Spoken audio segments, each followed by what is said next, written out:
ang mga kwento ng pag-ibig, kwento ng buhay at kwento ng pag-asa dito sa Barangay Love Stories. Love Stories.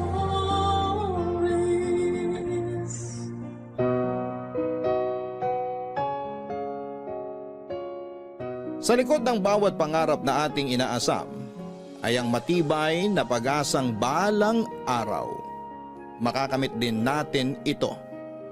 Subalit may mga pagkakataon na kapag nakamit na natin ang buhay na ating pinapangarap, saka lang natin mapagtatanto na hindi para ito para sa atin. Diyan iikot ang kwento ng ating letter sender ngayong araw na tawagin na lang natin sa pangalang Acela. Ano nga ba itong kanyang pinapangarap at bakit niya ito muntik ng pagsisihan? Sabay-sabay nating alamin ang kwento ni Acela dito lamang sa mga kwento ng pag-ibig, buhay at pag-asa sa nangungunang Barangay Love Stories. Dear Papa Dudut, magandang tanghali po sa inyo. Ako po si Acela.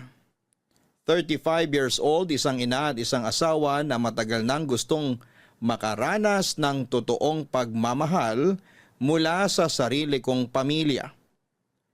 Ang buhay ko noon ay mayahalin tulad ko sa isang ibon na nakakulong sa hawla. Dati naman po akong malaya. Lahat ng gusto ko ay nagagawa ko pero simula noong kinasal ako at nagkaroon ng anak ay parabang bigla na lamang akong naputulan ng pakpak. Nauwi ang buhay ko sa ganong klaseng kapalaran dahil lang sa isang pagkakamali. Isa itong pagkakamali na nangyari dahil sa pagiging inosente at labis na pagmamahal para sa isang maling tao. Ginusto ko naman ito noon pero dumating ako sa puntong labis ko na itong pinagsisisihan. Matagal na panahon na simula noong nakaramdam ako ng tunay na kasiyahan. Maganda ang buhay ko noon, Papa Dudut. May masaya akong pamilya, kumpleto at walang kaproble-problema.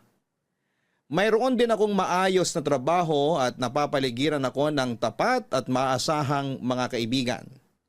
One of the boys ako noong bata pa lamang ako. Halos lahat ng mga kaibigan ko ay puro lalaki. Ang tawag nga sa barkada namin noon ay Kubo Boys. Dahil lagi kaming tambay noon sa isang kubo sa lugar namin pagkatapos ng klase. May mga pagkakataon noon na inaabot pa kami ng madaling araw na nagkwekwentuhan sa kubo na yon. Mga pangarap namin sa buhay at mga pagkakataon na gusto naming maranasan ang karaniwang na pag-uusapan namin sa lugar na yon. Doon nabuo ang pagkakaibigan na kailanman ay hinding-hindi ko makakalimutan. 5 kaming magbabarkada at ako lang ang nag-iisang babae sa grupo namin. Pero noong tumanda na kami at nagkaroon ng kanya-kanyang buhay, unti-unti ring nagkalayo ang landas naming 5. May isa na nanirahan sa ibang lugar, may isang nagtrabaho sa abroad, may isa namang pumanaw na. Ang tanging natitira na lang noon sa lugar namin ay ako at si Greg.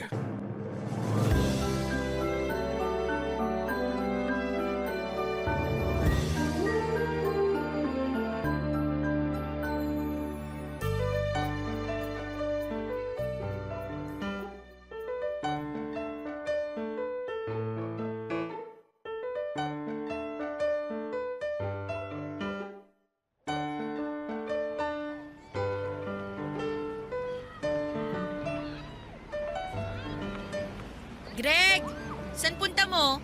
Kakauwi ko lang galing trabaho. Napadaan ako sa may kanto.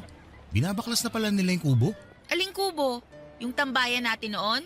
Oo, ibinenta na pala nila yung lupa doon. Patatayuan yata nila ng bagong bahay kaya binabaklas na yung kubo. Oh, unti-unti na talagang nabubura yung memories natin dito, no? Oo nga eh. Isa-isa na nagsisialisan yung mga taga rito. Tapos yung mga lugar na kinalakihan natin, napapalitan na rin. Nakakalungkot naman. Wala talagang forever dito. Tayo na nga lang yata natitira dito eh. Yung mga tropa natin, kalat-kalat na. Kaya nga eh. Baka mamaya pati ikaw aalis na rin dito ah. Di mangyayari yon. Dito nakatira buong pamilya ko. Kung mag-aasawa man ako, dadaling ko rito yung pamilya ko. Bakit? Ikaw ba? May plano ka rin bang umalis dito sa atin? Sa ngayon wala pa naman. May trabaho naman ako dito eh at saka wala pa naman akong planong bumuo ng pamilya. Pero di natin sure. Tingnan natin sa susunod na taon kung paano magiging takbo ng buhay ko. Pero ikaw, mukhang alam mo na kung anong mangyayari sa future mo ah. Nabanggit mo na yung tungkol sa pag-aasawa eh. Hindi naman na tayo bumabata. 27 na ako kaya dapat lang na pinagpaplanuhan na yung pagpapamilya. Ayoko naman magkaroon ng anak kung kailan matanda na ako. Oo nga naman. Ito bang girlfriend mo ngayon? Sure ka na ba talaga sa kanya? Sino? Si Vivian? Bakit? May iba pa ba? Malamang si Vivian yung tinutukoy ko. Tingin ko, panghuling girlfriend ko na to. Matagal na rin kami. 5 taon na rin. Di na rin biro yung 5 taon ha. Dapat lang talaga nakasal na ang kasunod niyan. Sa tingin mo? Oo naman. Bakit? May hinihintay ka pa ba bago mo pakasalan si Vivian? Wala naman. Pwede na nga ngayon kaso hindi pa raw ready si Vivian. Gusto niya maging stable muna kami pareho sa buhay para sa ganun hindi kami mahirapan. Siyempre, mas maganda nga na pinagpaplanuhan muna yung pag-aasawa.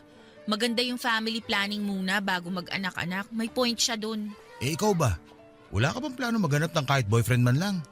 Wala pa ako naalalang nagkaroon ka ng boyfriend ah. Naku, alam mo namang stricto parents ko eh. Hulis ba naman si tatay? Takot silang ligawan ako. Yun ba talaga ang rason? Balita ko, may nanliligaw sa'yo nung nakaraang taon eh. Ano pala nangyari doon? Ayun, nagsawa na sa kakaligaw. Di ko rin naman kasi bet. Parang ang taas din naman kasi ng standard mo eh. Bahala ka dyan. Tatanda ka na lang talaga na hindi pa nakakaranas magka-boyfriend. Eh sa hindi ko type yung nanliligaw sa akin eh. Mahirap din namang ipilit. Sa bagay, maganda ka rin naman kaya okay lang sa'yo maging choosy. Actually, hindi naman ako choosy eh. Hindi ko lang talaga mahanap yung tamang tao. Yung crush ko kasi noon, taken na ngayon. Aba, sino crush yan? Kakilala ko ba? Ay, hindi mo kilala. Huwag mo nang kilalanin. At saka malabong maging akin yung taong yun. Bakit mo naman nasabi? Una, may long-term girlfriend na siya. Pangalawa, di niya ako gusto. Kapatid lang ang turing niya sa akin eh.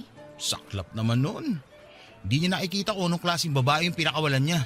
Sabihin mo yan sa sarili mo. Ano yan? Kako, correct. Sinabi mo pa.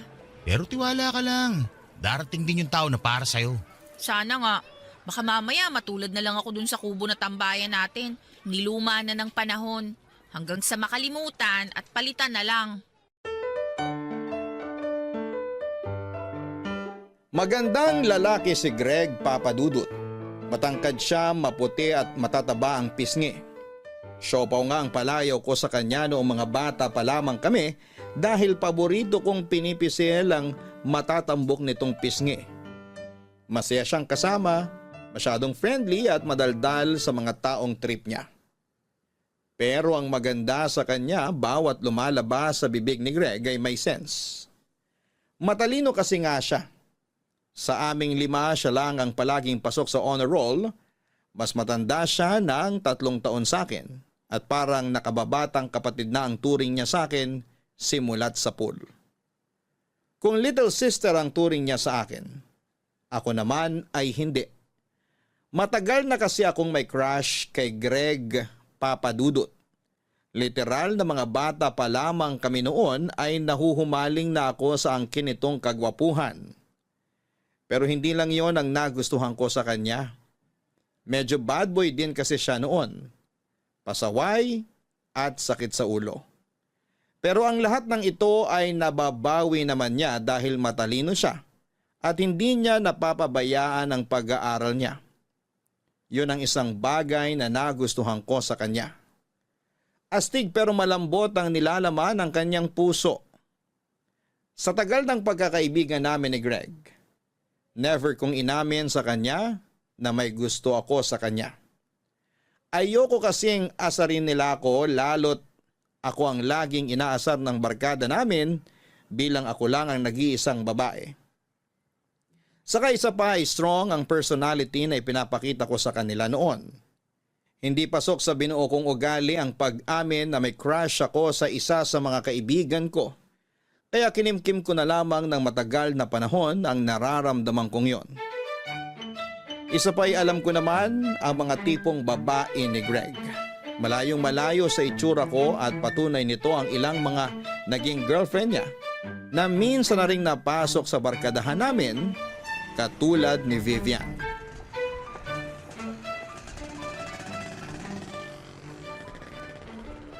Greg? Greg! Oh, Asela, ano yun? Halika, may ibibigay ako sa'yo. Ano, pagkain ba? Oo, paano mo nalaman? Pinagbalot kayo ni nanay ng spaghetti at Shanghai. Birthday ng kapatid ko eh. Kanina ko pa nga naririnig yung celebration nyo eh.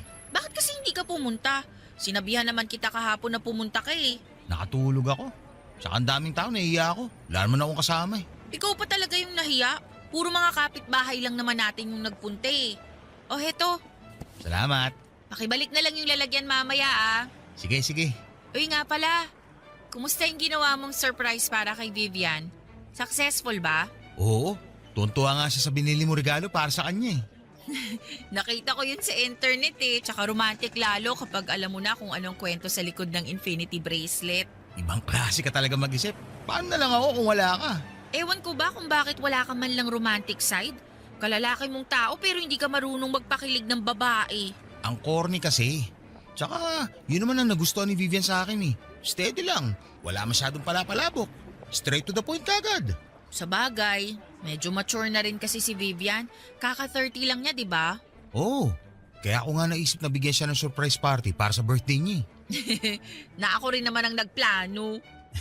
Oo nga. Di pa pala kita napapasalamatan sa ginawa mong pagtulong sa akin. Salamat ah. Yun lang? Salamat lang? Ang kuripot mo naman. Nagpa-birthday ka sa girlfriend mo tapos sa best friend mo? Salamat lang? Ano ba gusto mo? Babawi ako sa susunod. Ikaw? Ha? Ikaw. Ikaw ang bahala ka ako. Okay na ako kahit libre mo na lang ako ng kape, masaya na ako dun. Sige, libre kita sa susunod na weekend. Speaking of Vivian pala, hindi mo pa nakukwento sa akin kung paano kayo nagkakilalang dalawa. Bigla mo na lang siyang pinakilala sa tropa noon eh. Nakita ko siya online. May grupo kasi ako sinalihan. Grupo ng mga single. Doon ko siya nakilala. Sumasali ka sa mga ganong group? Noon yun. Na-curious lang naman ako kaya ako sinubukan. Tapos ayun, nagkausap kami ni Vivian sa chat ng ilang linggo. Nagkita kami one time tapos sunod-sunod na yung mga date namin hanggang sa niligawan ko siya. Sinagot niya ako. Ipinakilala ko siya sa inyo tapos yun na nga. Heto na tayo. Anong grupo ba yun? Makasali nga, baka makahanap rin ako ng future jowa ko doon. Hindi ko na maalala yung pangalan eh. Sabay na kami nag-live ni Vivian sa group na yun simula nung naging kami. Sayang naman. Alam mo, nung una mong ipakilala si Vivian sa amin noon, ang unang impression ko sa kanya, tahimik na masungit. Masungit? Bakit naman masungit? Ewan ko, yun yung vibe niya dati eh. Observant siya, hindi gaanong masalita. Pero kapag nagsalita, nangungurot yung sinasabi niya. Ah, oo, gets ko yun. Minsan, matalas talaga siya magsalita. Pero in fairness, natagalan mo ha kahit ganun siya magsalita. Wala eh, mahal ko eh. Tsaka, hindi naman issue sa akin yun. Maganda nga na lagi niya nasasabi sa akin yung hindi niya gusto para kapag may problema, naayos agad. Mabuti yan para hindi nagkakaroon ng mga hindi pagkakaintindihan. Kaya hindi nakakapagtaka na nagtagal kayo eh. Congrats sa inyo. Salamat. Nga pala, malapit na rin pala yung anniversary namin. Baka pwede mo patulong ulit ako sa'yo. Oo naman, kailan ba? Matagal pa naman, mga 2 buwan pa. Okay. Kontakin mo lang ako kapag may kailangan ka. Salamat. Salamat din dito sa spaghetti mo ha. You're welcome. Pakisabi sa kapatid mo, happy birthday. Sige, makakarating. Noong unay nasasaktan ako na ako ang ginawang takbuhan ni Greg tuwing nangangailangan ito ng advice o anumang tulong para sa relasyon nila ni Vivian. May mga pagkakataon noon na ako ang kasakasama ni Greg para mamili at pumili ng regalo nito para kay Vivian tuwing Valentine's Day, birthday at anniversary nila. May time nga noon na ako pa ang nagplano ng Valentine's date nilang magjowa. Kalaunan, natanggap ko rin naman ang role kong yon sa buhay ni Greg. Hindi ganong klaseng relasyon ang inaasahan ko mula kay Greg pero wala akong magagawa kung tanging kaibigan lang talaga ang tingin niya sa akin. Pero noong bata ako ay hindi ko ikakaila na pinapangarap ko talagang maging boyfriend si Greg. Yun nga lang dahil sa takot na baka ma-reject ako at masira ang pagsasama naming dalawa ay never akong umamin ng pagtingin ko sa kanya. Masaya na ako noon kahit na sakalang ako binibigyan ng halaga ni Greg kapag wala na siyang ibang choice. Lalo na tuwing nagkakaroon sila ng hindi pagkakaintindihan ni Vivian. Tuwing magkakaaway sila ay sa akin natutuon ang atensyon ni Greg. Ako lang kasi ang nakakapagpakalma sa kanya at ayon sa kanya, ako lang daw ang nakakaintindi sa mga pinagdadaanan niya. Sa mga oras na ganoon ay napakasaya ko. Dahil para bang kahit papaano ay nakikita niya ang worth ko. Pero kapag okay na ulit sila ni Vivian, ang atensyon na yon ay bigla-bigla ring nawawala at nananatili akong option sa tabi niya. Kahit ganon man, ang nangyayari ay mas lalo pang lumalim ang pagtingin ko kay Greg Papadudut. Naging loyal ako sa kanya sa puntong kahit may ilanang mga kalalakihan ang nanliligaw sa akin noon, ay hindi ko sila sinasagot. Umaasa kasi ako noon na mabigyan kaming dalawa ng pagkakataon ni Greg. Siyang pangarap ko noon. Isang pangarap na gustong gusto kong maabot. Papadudut. Papadudot nagkaroon kami ng chance ni Greg na mas mapalapit pa sa isa't isa noong nagkaroon ng pandemic. Isa yon sa mga pangyayari sa buhay ko na hindi ko inaasahang mangyayari. Lockdown noon at pinagbawalan ng lahat na lumabas. Swerte ako dahil magkatabi lang ang bahay namin ni Greg. Kaya araw-araw pa rin kaming nakakapagkita. Isang bakod lang kasi ang pagitan ng bahay namin na kayang-kayang akyatin ni Greg. Tuwing bored kaming dalawa ay pinupuntahan niya ako sa bahay lalo na kapag walang tao doon. 3 lang kasi kaming nakatira sa bahay noong pandemic at pareho pang frontliner ang mga magulang ko. Nurse ang nanay ko samantalang pulis naman ang tatay ko kaya para maging safe ay hindi sila umuuwi sa bahay. Sa halip ay naka-quarantine sila. Dinadalhan na lang nila ako ng grocery sa bahay twice a week para meron akong makain. Samantala ang mga kapatid ko naman ay na-stuck sa bahay ng lolo't lola ko matapos silang abutan ng lockdown sa probinsya. Sa mga buwan na yon, si Greg ang naging kasakasama ko sa bahay. Lagi kami noong nanonood ng pelikula. Naglalaro ng online games at nagkwekwentuhan tungkol sa buhay-buhay.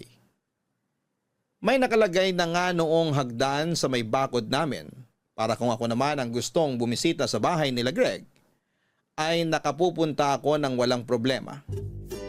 Papadudot hindi ko makakalimutan ang mga araw na yon dahil doon ay mas naging close sa akin si Greg Papadudot. Umiiyak ka ba? Di oh. Umiiyak ka eh. Ang pula-pula na mata mo oh. Kasi naman, sa dami ng pwedeng panooring pelikula, bakit ba ito yung pinanood natin? Hindi ko rin naman alam na ganito yung ending nito eh. Mali ko ba na mamamatay pala yung lalaki sa dulo? My gosh, ang saklap ng love story nila. Akala ko yung babae yung mamamatay eh. Grabe yung plot twist ah. Hanggang ngayon pala, napakababaw pa rin ng luha mo. Iniiyakan mo pa rin yung mga pelikulang ganyan? Natatanda mo pa nung nag-film viewing tayo nung elementary? Pinanood natin yung pelikula ni Jose Rizal. Iniyakan mo rin yun eh. Nakakaiyak din naman kasi talaga yun eh. Tinulugan ko nga lang yun sa sinihan nun eh. Ay.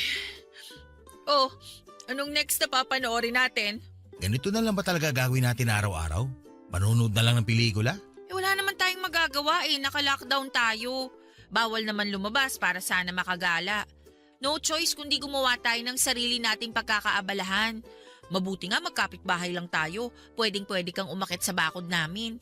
Kung hindi, mamamatay na lang ako sa pagkabagot dito sa bahay. Halos napanood na natin lahat ng pelikula sa app na yan eh. Wala na magandang natira. Manood na lang tayo ng series kung gusto mo. Mamaya na. Pahinga muna tayo. Masakit sa mata yung halos 2 oras nakatutok sa screen eh. Sige, ikaw bahala. So, anong gagawin natin ngayon? Magkwentuhan na lang muna tayo. Tungkol naman saan? Marami akong gusto ikwento ngayon sa'yo, lalo na sa problema namin ni Vivian. Bakit? Anong problema niyo ni Vivian? Nag-aaway na naman ba kayo? Simula nung nagka-pandemic, wala naman kaming ibang ginawa kundi mag-away. Ano na naman bang pinag-awayan ninyo? Tungkol daw sa pagre-reply ko na mabagal. Inaabot daw ako ng mahigit 1 oras bago ko ma-reply ng mga chat niya. Ha? Para yun lang? Kaya nga eh, buong araw na nga kami magkausap eh. Maliit lang ng konti sa pag-reply, galit agad. Ano gusto niya? Oras-oras kami magka-chat. Miss ka lang siguro nun ng sobra kasi nga matagal na kayong hindi nagkikita. Oo, alam ko yun. Pati rin naman siya, miss ko na rin eh. Pero hindi ba pwedeng magpahinga muna kami mula sa pagchat-chat? Di ba pwedeng kumain, maligo, matulog? Hindi naman oras-oras hawak ko phone ko eh. Medyo nakakainis nga yung ganun. Pero intindihin mo na lang siya. Konting pag-aaway lang naman yan. Sure ako bukas maaayos nyo na yan. Hindi niya na ako pinapansin. Dahil lang sa nangyari? Nagkasagutan kasi kami. May mga nasabi ako sa kanya na dinamdam niya. Ano ba yung sinabi mo? Sinabi ko kasi nakakasawa na siya. Na lumalabas na yung totoong ugali niya. Na kung pwede, tigilan muna niya ako kahit 1 araw lang. Grabe ka naman. Alam ko, hindi ko naman sinasadyang sabihin yun sa kanya eh. Nadala lang ako sa bugso ng damdamin. Ngayon, ilang araw niya na ako hindi pinapansin. Pero ang tagal nyo nang magkasama. Dito pa ba masisira yung relasyon ninyo? Yun na nga problema eh. Ang tagal na namin magkasama. Ngayon lang kami naging ganito. Magkahiwalay. Hindi nagkikita. Ibang-iba tong sitwasyon namin kumpara noon. Paano ko siya masusuyo kung hindi ko siya mapuntahan? Bigyan mo na lang siguro ng ilan pang araw. Intindihin nyo na lang ang isa't isa. Mahirap mag-adjust ng ganito. Long distance ba naman kayo? Kaya malaking adjustment talaga yun. Sana nga lang talaga wag siya mag-isip ng kung ano nung bagay. Bakit? Pinag-iisipan ka ba niya ng masama? Sinabi niya na may iba na raw akong kausap kaya mabagal ako mag-reply. Naku, patay tayo dyan. Meron ba? Wala. Siyempre naman wala. Wala naman pala. Patunayan mo na lang sa kanya na wala ka talagang kausap na iba. Ikaw lang naman palagi kong kasama eh. Wala nang iba. Huwag siyang mag-alala sa akin, Kamo, kasi safe na safe ka sa akin.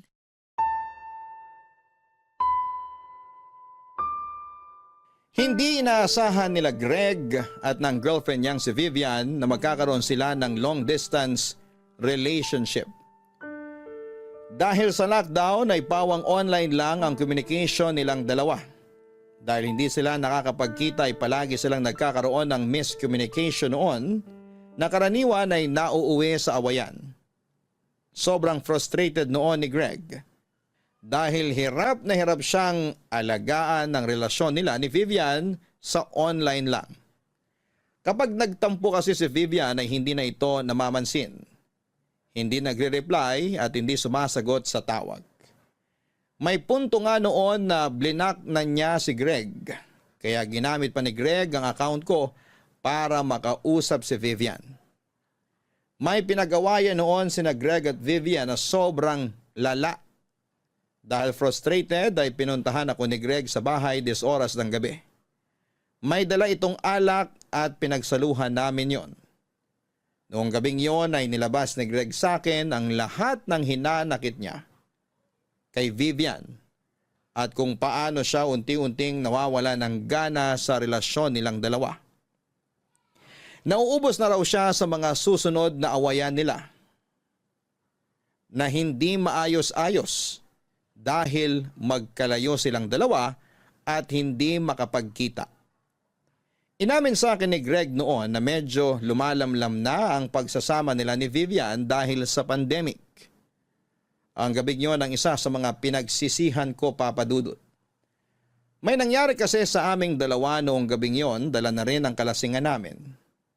Alam kong mali ang ginawa ko na pumatol ako sa lalaking may karelasyon na, pero dahil matagal na rin nakatago ang pagtingin ko kay Greg, ay hindi ko na rin ito napigilan pa. Kinabukasan ay hindi namin pinag-usapan ni Greg ang nangyari sa aming dalawa, Papa Dudut. Parang walang nangyari dahil pareho namin itong ayaw pag-usapan. Hanggang sa naulit pa yon ng ilang beses. May pagkakataon noon na nagigilty ako sa ginagawa namin pero sa parehong pagkakataon ay nabulag ako ng pangarap kong mapasakin si Greg. Kaya hinayaan ko lamang yon. Hanggang sa lumipas ang ilang buwan, Isang balita ang gumimbal sa aming dalawa, Papa Dudut. Knock knock!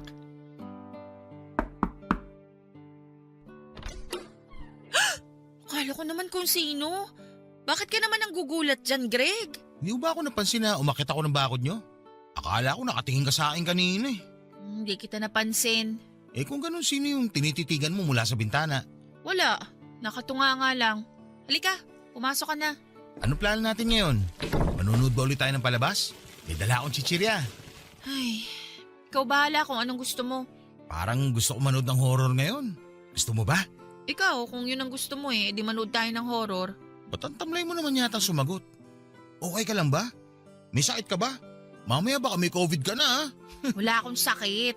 Kung ganun, bakit ka ganyan? Wala ka ba sa mood? Sabihin mo lang, babalik na lang ako mamaya. Kumusta na kayo ng girlfriend mo? Ha? Bakit? May kinalaman ba siya sa pagiging matamlay mo ngayon? Wala naman. Curious lang ako. Okay na ba kayong dalawa? Actually, medyo okay na kami. Nakakapag-usap na ulit kami.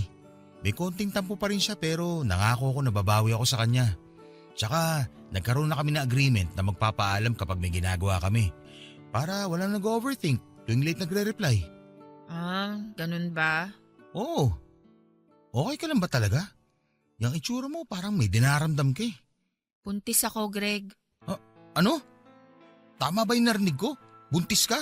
Hindi ko alam kung accurate ba yung pregnancy test na in-order ko online pero 3 beses nang nag-positive yung mga test na ginawa ko Sigurado ka ba dyan? Baka naman false positive lang yan. Maniwala ka sa akin, hindi ko sasabihin to sa'yo kung hindi ako sigurado.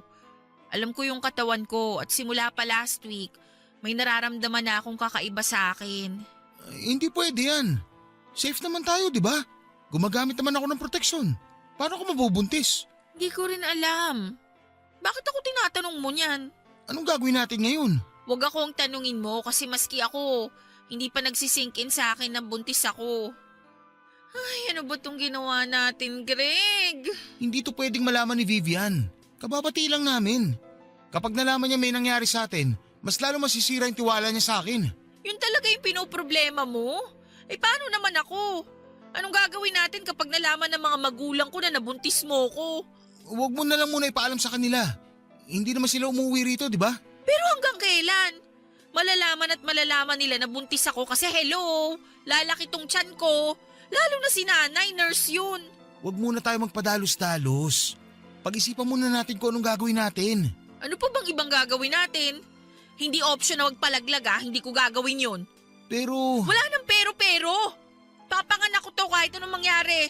kahit masira ang buhay ko, Yan ba talaga yung pinoproblema mo? Yung sarili mo? may girlfriend ako. Girlfriend na pakakasalan ko at gusto ko makasama habang buhay. Kung ganun, bakit mo hinayaang may mangyari sa ating dalawa? Bakit mas pinili mong pagtaksilan si Vivian kung siya palang babaeng pakakasalan mo? Hindi ko alam. Nadala lang naman ako ng tukso eh. Maski ikaw rin naman, ginusto mo yung nangyari sa atin ah. Oo, ginusto ko yun kasi mahal kita, Greg. Ano? Ano pinagsasabi mo? Matagal na akong may gusto sa'yo. Seryoso. Di mo ba talaga alam? Hindi mo ramdam? Sobrang manhid mo naman. Hindi ko alam. Dapat hindi na lang ako nagpadala sa damdamin ko Simula pa lang alam ko nang mali yung ginagawa natin. Tignan mo, kinarma tuloy tayo. Ayusin natin to. Huwag ka mag-alala. Ayusin natin to. Noong nalaman ng mga magulang ko na nagdadalang tao ako, ay inilipat nila ako sa bahay ng tita ko para may makasama ako. Ayaw na nila akong iwang mag-isa sa bahay dahil wala na sila noong tiwala sa akin. Sobrang hiyang-hiya ako noon sa mga magulang ko dahil pansin ko ang pagkasira ng tiwala nila sa akin dahil sa mga nangyari. Nagkahiwalay kami ni Greg na mas lalong nagpahirap sa sitwasyon namin dahil hindi na ako pinapansin ni Greg noon tuwing mini-message ko siya. Lumipas ang 9 na buwan ay pinanganak ko ang baby ko, Papa Dudut. Sa bahay ako nanganak, ng mga panahong yon ay wala na kaming contact ni Greg. Iniiwasan niya ako dahil sa nangyari. Wala pa kasing kaalam-alam noon si Vivian na nabuntis ako ni Greg. Kahit na alam na ito noon ng buong pamilya niya. Noong lumuwag ang restrictions, saka lang nagkaroon ng panahon na makapag-usap ang pamilya ko at pamilya ni Greg. Malapit nang mag-isang taon ang baby ko noong nakita ni Greg ang anak niya. Sa nangyaring pag-uusap ay napagdesisyonan ng dalawang pamilya na ipakasal kaming dalawa. Ayaw kasing pumayag ng tatay ko na maging single parent lamang ako. Gusto niyang magkaroon ako ng tradisyonal na pamilya.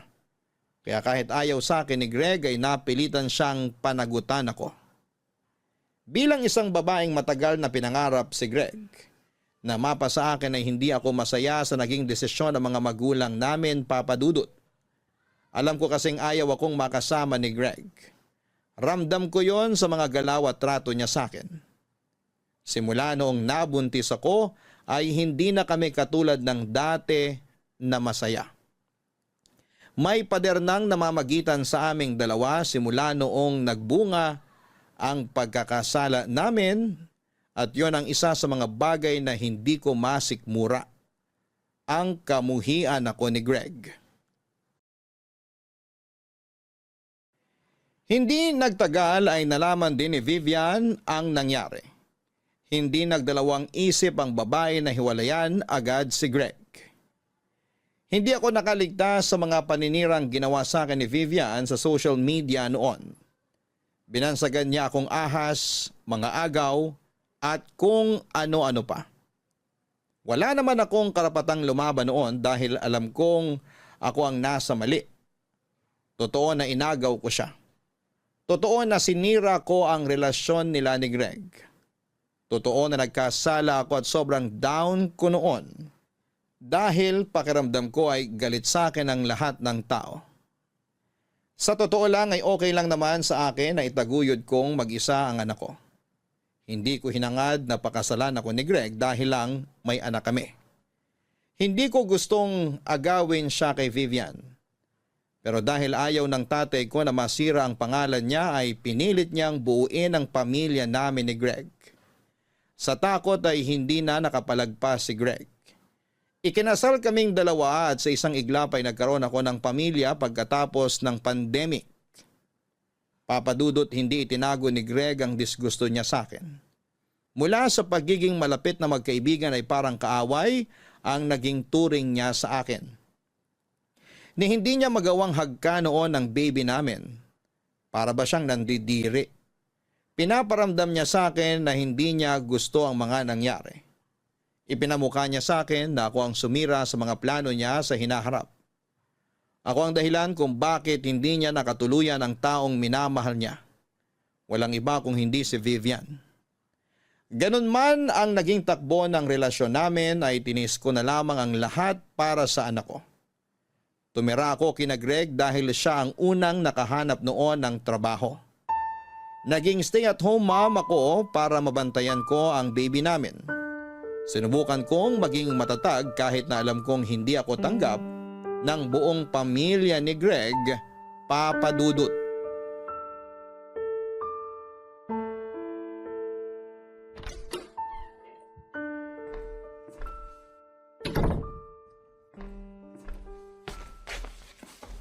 Greg! Nandito ka na pala. Kumustang trabaho? Maayos naman. Halika, kumain na tayo. Sakto kakapainit ko lang ng ulam. Kumain na ako sa labas. Kumain ka sa labas? Di ba sinabi ko sa'yo na magluluto ako ng hapunan? Minessage ako nila mama. Sakto nasa labas sila kanina kaya doon na kami nag-dinner. Ha? Sumama ka sa kanila? Nagpaalam naman yata sila sa'yo eh. Ba't parang gulat na gulat ka? Oo, nagsabi sila na lalabas sila. Nag-offer kasi ako na magluto ngayon. Alam mo naman na ayaw nila sa akin eh. Ang hindi ko lang inaasahan, pati ikaw. Ganun din pala ang gagawin mo sa amin ng anak mo. Anong pinagsasabi mo dyan? Hindi mo napapansin kung paano ako tratuhin ng pamilya mo? Kung ituring nila ako, parang napakalaking kasalanan yung nagawa ko na hindi nila ako matanggap-tanggap. Lahat napapansin nila. Tapos ngayong ako yung nag-offer na magluto, kakain sila sa labas? Ang dami mo namang arte. Natural lang naman na kumain sila sa labas. Matagal na namin ginagawa yun. Nakakainsulto lang. Kasi aware naman sila na ipagluluto ko sana sila. Pero okay lang sana yun eh. Kung ayaw nila akong saluhan, sige lang. Pero ikaw? Ikaw na asawa ko. Alam mo na magluluto ako ngayon pero mas pinili mong kumain sa labas? Ano ba kasi inaasahan mo mangyari? Tinanggap ka na nga namin dito sa bahay, di ba? Pinakasalan na kita't lahat at dayo pang sinasabi. Ang gusto kong mangyari, tratuhin niyo ako bilang tao. Kahit na magplastika na lang tayo dito, mas tatanggapin ko pa yun. Kesa harap-harapan niyo akong binabastos. May emosyon din ako, Greg. Hindi ko lang pinapakita sa inyo pero nasasaktan din ako. Ginusto niyo to, di ba? Pamilya mo nang pumilit na magpakasal tayo. Kayo ang may gusto nito, hindi kami. Walang may gusto nang nangyari. Hindi ko ginusto na maging ganito ang buhay ko, na isinusuka ng ibang tao. Hindi ganitong buhay yung pinangarap ko. Talaga ba? Hindi ba? Ikaw na mismo nagsabi sa akin na matagal mo na akong gusto? Baka nga ikaw pa rin plano ng lahat ng to eh. Nagpabuntis ka para makuha mo ako. Kapal ng mukha mo! Oo, gusto kita. Pero hindi ako ganong klaseng babae. Hindi ako magpapabuntis para lang makuha ko ang isang tao. Hindi ako ganon, Greg. Okay na sa akin na magkaibigan lang tayo. Okay lang sa akin na hindi mo nakikita yung halaga ko noon. Ikaw yung pinapangarap ko na alam kong hindi ko naman makakamit dahil alam ko naman na kailanman hindi mo ako magagawang mahalin. Alam mo naman pala eh. Bakit ka nagkakaganito na para bang napakalaki ng utang ko sa'yo? Hindi mo ako mapipilit na gustuhin ka. Ganon din ang pamilya ko. Kung makapagsalita ka, parang ako lang ang may kasalanan ng lahat ah. Ako lang ba ang gumawa nito? Ako lang ba yung nagkasala? Aminado ko, maling-mali na pinatulan kita. Pero ikaw din naman, di ba? Mas malala nga yung kasalanan mo dahil may girlfriend ka nung pinatos mo ko. Kaya huwag kang magmalinis, Greg. Huwag masyadong mataas ang tingin mo sa sarili mo dahil mas matindi ang kasalanan na ginawa mo kaysa sa akin. Alam ko yun. At araw-araw kong pinagsisisihan yun. Tuwing nakikita kita, naalala ko yung ginawa ko. Naalala ko yung babaeng sinayang ko. Naalala ko kung paano ko sinira ang future na dapat meron kami ni Vivian ngayon. Tuwing nakikita kita, naiinis ako dahil sa katangahan ko. Yun ang rason kung bakit hindi kita magawang gustuhin kahit bilang tao. Ikaw ang nagpapaalala sa mga kasalanan ginawa ko. Kung ganun, bakit mo ako pinakasalan? Bakit mas pinili mong makita ako araw-araw kahit na ayaw mo naman pala? May magagawa ba ako kung tatay mo na yung nagsalita? Anong laban ko sa polis? Mamaya papatay pa ako niyan eh. Hindi ganun ang tatay ko. At kung iniisip mo na ginusto ko ring mapasok sa ganitong sitwasyon, hindi. Kaya ko buhayin ang anak ko ng mag-isa. Ang hindi ko kaya ay ang wala siyang kilalanin na ama. Kaya sa gustuhin man natin o hindi, mananatili ako rito para sa anak natin. Para may kilalanin siyang pamilya. Papadudo tuwing nasa trabaho si Greg. Nagpupunta ako sa bahay namin kasama ang baby ko para lumayo sa mga biyanan ko. At least sa amin ay tanggap ako at hindi ako minamaliit. Kapag nasa bahay ako ay may pagkakataon akong makapagpahinga dahil nag-aagawan ang mga kapatid ko na alagaan at bantayan ang pamangkin nila. Saka na lang ako bumabalik kapag umuuwi na si Greg. Hindi nagustuhan ng mga biyanan ko ang mga ginagawa kong yon. Sinabihan nila ako na tinatakasan ko lang ang trabaho ko sa bahay nila. Inaasahan kasi nila, Papadudot, na ako ang gagawa ng lahat ng mga gawaing bahay mula sa pagluluto, paglilinis at paglalaba kahit na dapat ang inaalagaan ko lang doon ay ang anak ko at ang asawa kong si Greg. Wala na akong pakialam noon kahit na ano pang sabihin nila. Tuwing nakakatapos ako ng gawaing bahay ay nagpupunta na ako sa bahay namin para makaiwas sa stress. Noong napansin ni Greg ang ginagawa ko ay kinausap niya ako na huwag ilayo ang bata sa mga lolo at lola nito. Pero sinagot ko rin naman si Greg na hindi ko gagawin yon kung hindi sana nila pinaparamdam sa akin ang disgusto nila. Masyado kasi silang obvious na ayaw nila sa akin. Ipinaalala ko kay Greg na kaya kong buhayin ang sarili kong anak mag-isa at kapag hindi nagbago ang turing nila sa akin, ay hindi na ako babalik pa sa bahay nila. Nahimasmasan si Greg matapos ko siyang i-real talk, Papadudot. Dahil after ng pag-uusap namin yon ay biglang nagbago ang ugali nito. Umayos na ang pakikitungo nito sa akin kahit naramdam kong napipilitan lamang siya. Mas maganda na yon kaysa noon na harap-harapan ang pambabastos nila sa akin na palaging nakikita ng anak ko. Nang mga time na yon ay tanggap ko na kailanman ay hindi talaga ako magagawang mahalin ni Greg, Papa Dudut. Pinilit ko na lang natanggapin ang katotohanan yon. Ang mahalaga ay buo at magkasama kaming pamilya. Sa sumunod na taon ay umayos ang pagtira ko sa bahay nila Greg. Nakita ko kung paano naging masaya ulit si Greg, pero sa pagkakataong yon, nalaman kong hindi pala ako ang nagpapasaya sa kanya, kundi ibang babae, Papa Dudut. Greg, halika. Maupo ka na dyan at kumain ka na ng agahan para makapasok ka na sa trabaho. Salamat. Mukhang maaga ka ngayon ah. Uunahan ko na yung traffic. Total, may oras ka pa naman. Baka gusto mong ipaghanda na lang kita ng lunch mo para makatipid ka. Hindi na. May extra naman ako eh. Kakain na lang ako sa labas. Tsaka hassle magbitbit ng baon. Marami akong dala ngayon. Maliit lang naman yung lalagyan ng pagkain mo eh. Kasyang-kasya dyan sa bag mo. Wag na. Alis na rin ako maya-maya. O sige, bahala ka. Kumusta pala yung plano mong paglipat ng trabaho? May nakita ka na bang malilipatan? Aha? Anong aha? Ha? Ano ulit yung sinabi mo? Di ba plano mong lumipat ng trabaho? Tinatanong kita kung kumusta na. May nahanap ka na bang malilipatan? Okay lang naman. Paanong okay? Greg, Oh, kinakausap kita. Kanina ka pa dyan sa cellphone mo. Sino ba yung kausap mo? At di mo man lang ako masagot ng maayos. Kumakain tayo oh. Pwede bang bitawan mo muna yung cellphone mo? sinasagot naman kita. Wala pa akong nahanap na bago malilipatan. Kaya hindi muna ako magre-resign sa trabaho ko. Ayan, nasagot ko na. O ano, may tanong ka pa? Para ka namang reporter dyan, ang dami-dami mong tanong. Kung sana yan agad ang sinagot mo kanina, edi okay na. Para namang may maitutulong ka sa trabaho ko. Curious lang naman ako, bawal ba yun? Pwede ba mamaya mo na replyan si Vivian? Vivian? Ano pinagsasabi mong Vivian? Kahit itago mo pa yung kausap mo, alam ko kung sino yan. Kausap ko yung katrabaho ko. Lalabas kami pagkatapos ng trabaho. Anong Vivian ang pinagsasabi mo dyan? Huwag na tayong maglokohan, Greg. Alam ko naman hanggang ngayon kinakausap mo pa rin yung ex mo. O ano naman ngayon? Magkaibigan kami ni Vivian. Masama ba kung kausapin ko siya? Ex mo yun. Natural lang sa akin bilang asawa mo na maasiwa kapag kausap mo yung ex mo. Bakit? Anong karapatan mong pagbawalan ako na kausapin si Vivian? Karapatan? Asawa mo ko? Ako yung pinakasalan mo? Na hindi ko ginusto. Kaya huwag kang umasta na porket kasal na tayong dalawa. Hawak mo na buhay ko. Kakausapin ko kung sino man ang gusto kong kausapin. At wala ka na magagawa doon. Grabe. Hanggang ngayon? Nagbubuhay binata ka pa rin? Yun yung buhay na inagaw mo sa akin. Ah, talaga ba?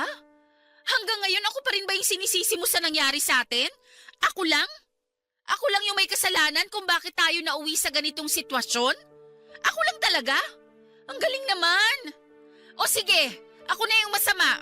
Ako na yung sumira ng buhay mo. Pero tandaan mo, napilitan ka man o hindi, ako na ang asawa mo ngayon. At may karapatan ako sa'yo dahil ikaw ang ama ng anak natin. Ano nga yung gagawin mo? Pagbabawalan mo ang kausapin si Vivian? Pagbabawalan mo ang kontakin yung mga kaibigan ko? Sige, gawin mo. Pagbawalan mo ako pero hindi ibig sabihin nun na susundin kita sa gusto mo. Ano ulit yung hinahanap mo? Respeto, hindi ba? Kung gusto mong irespeto kita, irespeto mo rin yung mga bagay na gusto ko. Kahit kailan naman mula ako natanggap na respeto mula sa'yo pati sa pamilya mo eh. Kung alam mo lang yung pagtitiis at paghihirap na ginagawa ko. Lahat ng yon tinitiis ko para lang... Hello? Oo, sandali. Papasok na ako sa trabaho. Message na lang ulit kita mamaya. Tapos ka na magsalita? Alis na ako. Sandali, Greg! Nag-uusap pa tayo! Greg!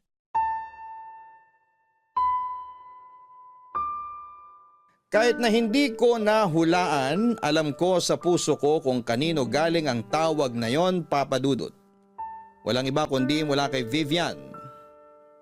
Ilang beses ko nang nahuli si Greg na kausap si Vivian. May mga pagkakataon na nasisilip ko sa cellphone niya ang notification ng message ni Vivian. Pati tuwing tumatawag ito at kitang-kita ang malaki nitong pangalan sa caller ID. ni hindi man lang niya pinalitan ang pangalan nito. Nang gabing yon ay wala akong ibang ginawa kundi ang umiyak. Alam ko na hindi talaga ako mahal ni Greg, pero masakit pa rin para sa akin tuwing pinaparamdam niya sa akin na hindi talaga niya ako gusto. Kung sa ibang asawa, kapag nalaman nilang may ibang babae ang asawa nila, ay agad silang nagagalit, nangungumpronta at sinusugod ang mga kabit. Sa estado ko ay hindi ko magawa ang mga bagay na yon. Dahil alam ng lahat na ako man ang asawa, hindi naman ako ang totoong nauna. Ako yung babaeng nang-agaw. Ako yung babaeng pinakasalan lang dahil nabuntis.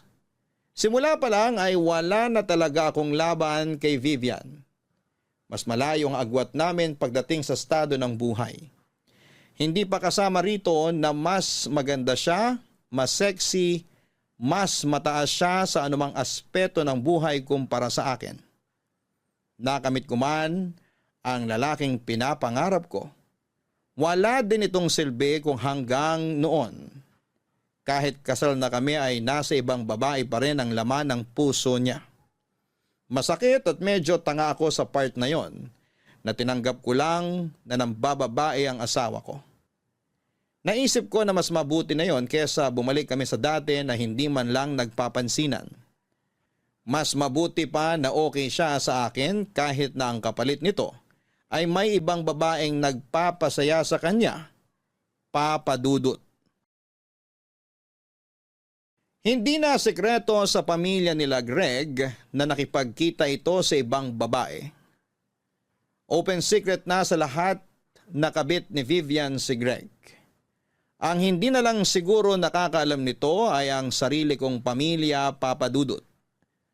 Kung papaano at bakit wala pa ring nakakarating na balita sa kanila, yun ang isa pa ring malaking misteryo para sa akin. Para bang naging okay na lang sa amin noon na nakikipagkita si Greg kay Vivian sa likuran ko. Tuwing gabi habang magkatabi kami sa kama ng asawa ko, ay tanging ilaw lang mula sa phone screen nito ang maaninag kasabay nito ay ang huni ng pagtatype nito. At maya't maya ay notification na. Nahuhuli ko rin siya na minsan na tumatawang mag-isa habang nakatalikod mula sa akin.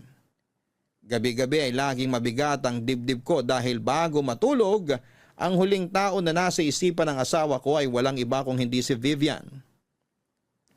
Alam ko ang lugar ko at kapag kinukumpronta ko si Greg tungkol sa pangangaliwa niya, ay ako rin ang matatalo kaya minabuti kong manahimik na lamang at lunukin ang sakit na nararamdaman ng puso ko.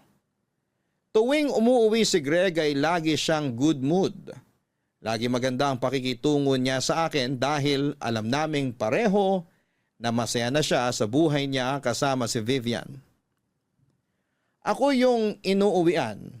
Ako yung nakakasama sa iisang bubong. Ako yung asawa ni Greg.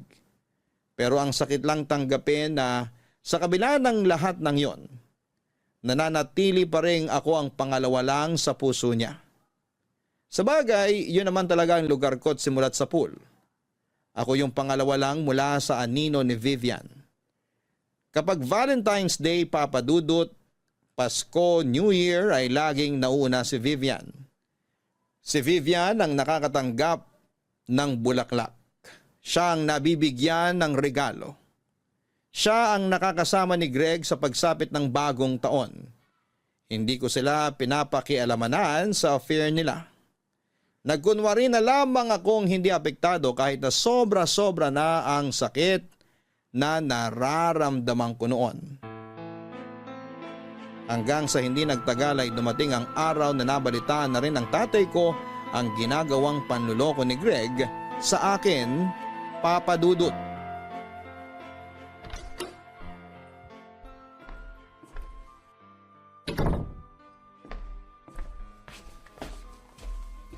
Greg! Mabuti nakauwi ka na. Kanina pa kita hinihintay. Huwag ka lumapit sa akin!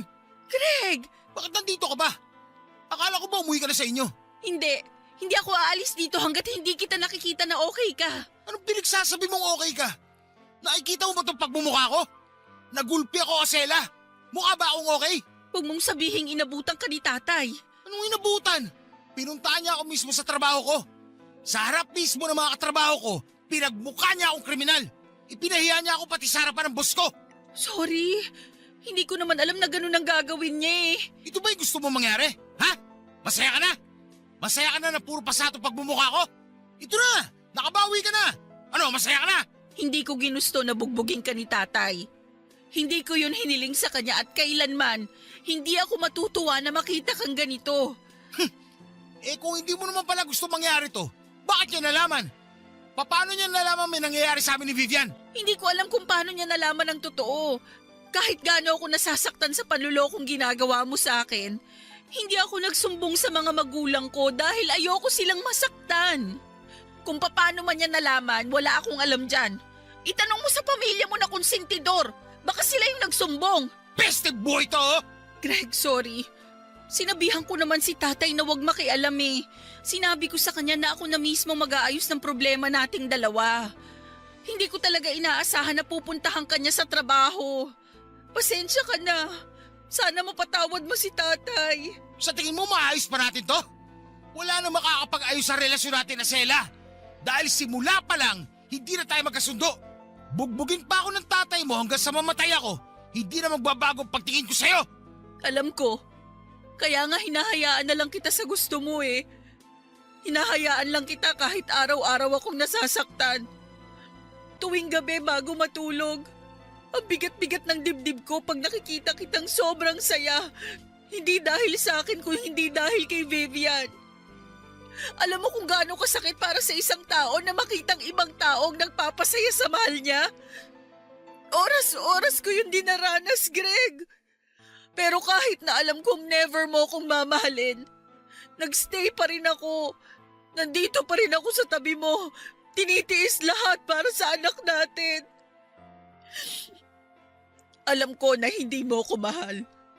Alam ko na kahit anong gawin ko, hindi ko makukuha ang pagmamahal mo kay Vivian. Alam ko yon. Pangalawa lang ako sa puso mo at tatanggapin ko yon para sa anak natin. Mabuti, alam mo. Halika na, may yelo sa ref. Lagyan natin ng yelo yung pisngi mo para hindi mamaga. Huwag na. Kailangan ko na mag-impake. Empake? Bakit? Para saan? Aalis mo na ako rito hanggat hindi humuhu pa yung init ng ulo ng tatay mo. Huwag mo nang gawin yun. Ako nang bahalang makipag-usap kay tatay. Hindi mo nga siya napigilan, siguro na ako sa trabaho ko eh. Maniwala ka, kakausapin ko siya. Asela, binantaan ako ng tatay mo na papatayin ako kapag nakita niya pang magkasama tayo. Pero paano ang anak mo? Paano kung hanapin ka niya? Anong sasabihin ko sa kanya? Ikaw nang bahala. Magrason ka. Sabihin mo, nagtatrabaho ako sa malayong lugar. Basta, kung ano man ang maisip mo, ikaw nang bahala.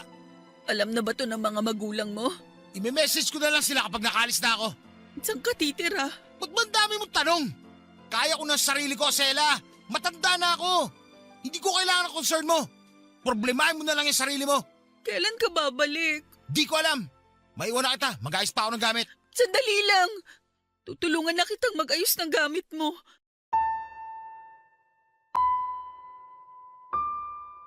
Simula noong nalaman ng tatay ko ang katotohanan ay kinuha niya ako kasama ang anak ko mula sa poder ng mga biyenan ko. Doon ay tuluyan nang nasira ang tiwala ng pamilya ko sa pamilya ni Greg. Kung gusto nilang makita ang bata ay kinakailangan silang mismo ang magpunta sa bahay. Pero hindi na yon nangyari, Papa Dudut. Kayang-kaya ni Greg na talikuran ang sarili niyang anak para sa one true love niya.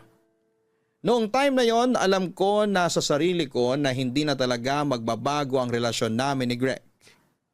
Hindi na talaga darating ang panahon na matututunan din niya akong mahalin. Hindi na magkakatotoo ang gabi-gabi kong panalangin na makaranas ng isang masaya at kumpletong pamilya. Umaasa pa rin kasi ako noon na baka panandalian lang ang pagsasama nila Greg at Vivian. Umaasa ako na balang araw ay ako rin ang pipiliin nito kapag natapos na ang lahat. Nalaman ko na lamang na matapos umalis ni Greg para pagtaguan ng tatay ko ay tumira siya sa apartment ni Vivian. Ang puso ko na may nakaturok ng kutsilyo ay parang sinaksak ulit ng panibago noong nalaman ko yon, Papa Dudut. Hindi ko ma-describe ang sakit na nararamdaman ko. Sobrang liit ng tingin ko noon sa sarili ko dahil kahit na anong gawin ko ay hindi talaga ako kayang mahalin o piliin man lang ni Greg. May pagkakataon noon na hinahanap-hanap ng anak namin si Greg dahil nami-miss na raw niya ang tatay niya. Patago ko noong tinatawagan si Greg para makausap niya ang anak niya at tuwing nangyayari yon ay dinig na dinig ko ang boses ni Vivian mula sa background. Patunay na magkasama talaga silang dalawa. May time pa nga noon na ipinakilala mismo ni Greg si Vivian sa anak namin. Doon ako nahimasmasan. Grabe na ang pambabastos na ginagawa nila sa akin noon. Kaya naisip kong tapusin na lamang ang lahat. Makikipaghiwalay na ako kay Greg. At ilalayo ko na sa kanya ang anak namin. Matagal ko yung pinag-isipan pero ilang araw bago ang pagkikita sana namin ni Greg ay isang balita ang nalaman ko, Papa Dudut. Asela! Nandito ako! Greg, pasensya ka na, kararating ko lang. Pinatulog ko muna yung bata bago ako lumabas. Okay lang. Bakit mo pala ako gustong makausap? May gusto ko itanong sa'yo. Sakto. May gusto rin akong sabihin sa'yo. Pero sige, mauna ka na. Ano ba yung itatanong mo? Totoo ba yung nalaman kong balita? Anong balita? Nabuntis ka. Paano mo nalaman yan? Nabanggit sa akin ng kapatid ko. Alam mo naman ang chismis, mabilis kumalat. Totoo yung nasagap mong balita. Buntis nga ako. Ako ba tatay niyan? Wala naman akong iba eh. Sino pa bang magiging ama nitong dinadala ko kung di ikaw lang? Ay, akala ko naman kung... Nabuntis ako ng ibang lalaki. Hindi ganon, Greg. Marunong akong rumispeto sa pagiging sagrado ng kasal. Hindi ko magagawang manloko dahil may anak ako. At ayokong masira ang pangalan ko sa kanya. Anong plano mo ngayon sa bata? Ipapanganak ko siya katulad nung nauna. May tatay man o wala, tataguyod ko sila kahit mag-isa lang akong magulang nila. Anong ibig mo sabihin? Nandito naman ako ah. Tatanggalan mo na ba ako ng karapatan sa mga anak ko? Nandito ka? Kailan? Never ka namang nagpakaama sa anak natin eh. Paano mo nasasabing nandito ka? Alam ko, marami akong pagkakamali noon. Marami akong pagkukulang bilang ama at asawa. Pero ayoko mawali sa akin yung anak ko, Asela. Lalo na't magkakaroon ulit tayo ng isa pang anak. Ngayon mo lang naisip yan? Ang tagal kong nagtiis. Ang tagal kong naghintay na makita mo yung kahalagahan namin. Ngayon mo lang sasabihin ang mga bagay na yan? Kung kailan handa na akong iwan ka? Sorry. Sorry kung ngayon ko lang na-realize. Importante sa akin yung anak natin. Ayoko mawala sila. Ayoko lumaki sila nang walang tatay. Greg, alam mo ba kung gaano ko katagal pinag-isipan tong bagay na to? Ang tagal kong pinagdasal sa Diyos na gabayan ako para magawa ko yung tamang desisyon. Masakit para sa akin na layuan ka. Pero kung yun ang mas makakabuti sa akin at sa mga anak natin, gagawin ko yon. Ngayong nakapag-isip na ako at nagkaroon ng sapat na tapang, ganito ang gagawin mo? Sasabihin mo sa akin na hindi mo kami kayang mawala sa buhay mo? Hindi ba ikaw mismo yung umalis? Iniwan mo kami? Yun ang totoo, Asela. Bigyan mo ako ng second chance.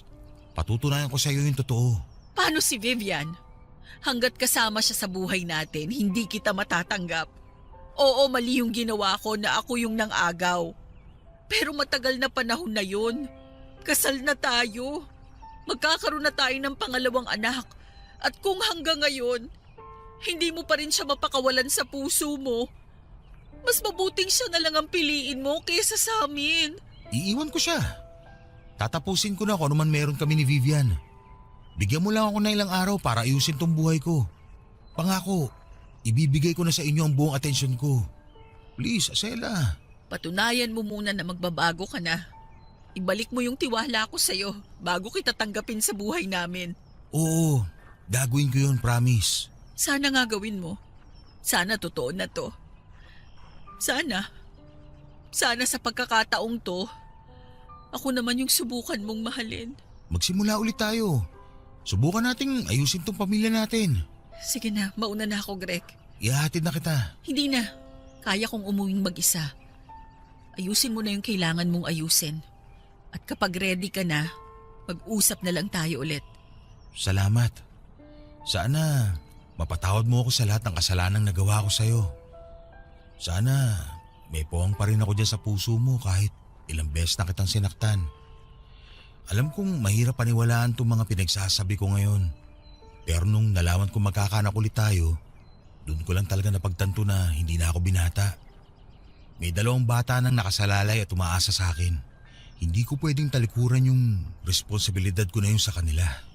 Katulad ng sinabi ko, ayusin mo muna yung issues mo bago ka bumalik sa amin. Mauna na ako.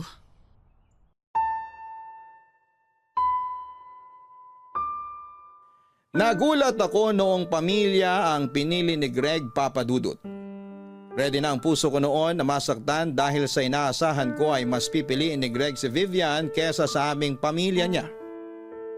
Pero noong nalaman niyang magkakaroon ulit kami ng anak ay para bang nahimasmasan siya sa mga pinaggagawa niya sa akin.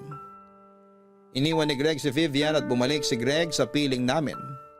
Kinausap nito ang tatay ko at humingi siya ng tawad sa ginawa niya at humingi ng ikalawang pagkakataon para patunayan sa aming lahat na nagbago na siya.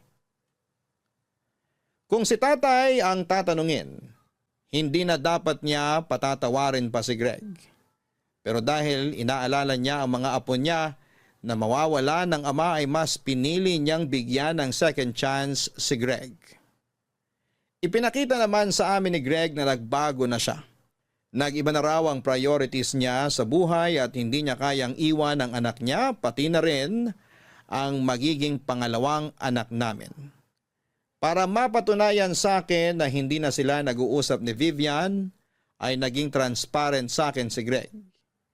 Ibinigay niya sa akin ang passcode ng phone niya para tuwing nag-overthink ako ay pwede ko raw i-check ang phone niya dahil alam niyang wala na akong tiwala sa kanya. Papadudot hanggang sa naisipan ko ang second baby namin ni Greg ay naging mabuting asawa siya sa akin. Hanggang ngayon ay buo pa rin ang pamilya namin. Mas masaya kumpara noon, mas tahimik at mas maayos na ngayong wala na ang isang Vivian na kahati namin sa atensyon niya. Ako yung pinili ni Greg at nagpapasalamat ako doon kahit naramdam ko na kahit anumang gawin ko. Ako man ang pinili ay mananatili pa rin akong pangalawa sa buhay nito. Wala na akong magagawa doon, ang mahalaga ay patuloy siyang nagpapakaama sa mga anak namin. Dito na po natatapos ang kwento ko, Papa Dudut. Maraming salamat at pagpalain po sana kayo ng Diyos.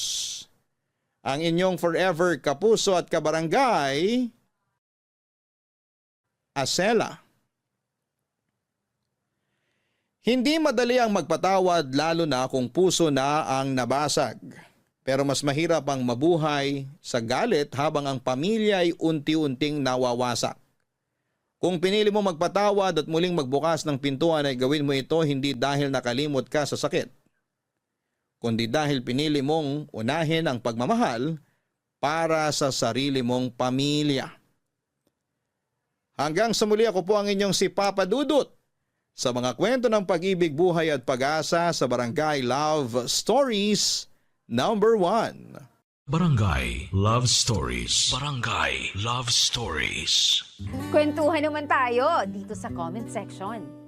Ang mga kwento ng pag-ibig, kwento ng buhay at kwento ng pag-asa dito sa Barangay Love Stories. Love Stories.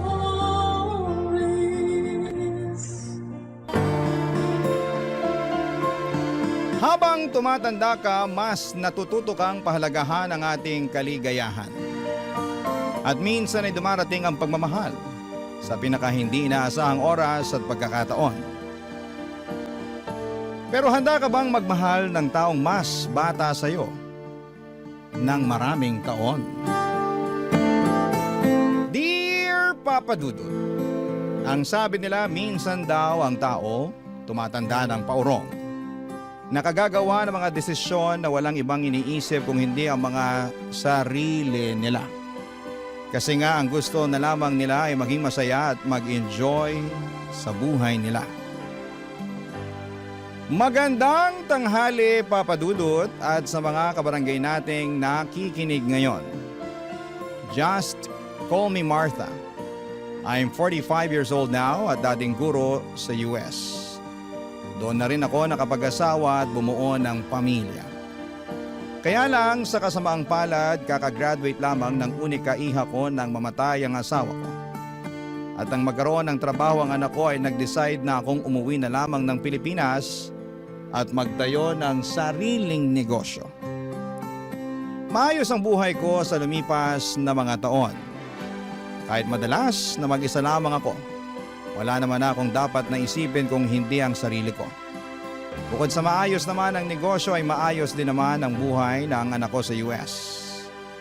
Kaya naman ang mga panahon na yon ay puro pag-i-enjoy na lamang sa buhay ang ginagawa ko, Papa Dudut.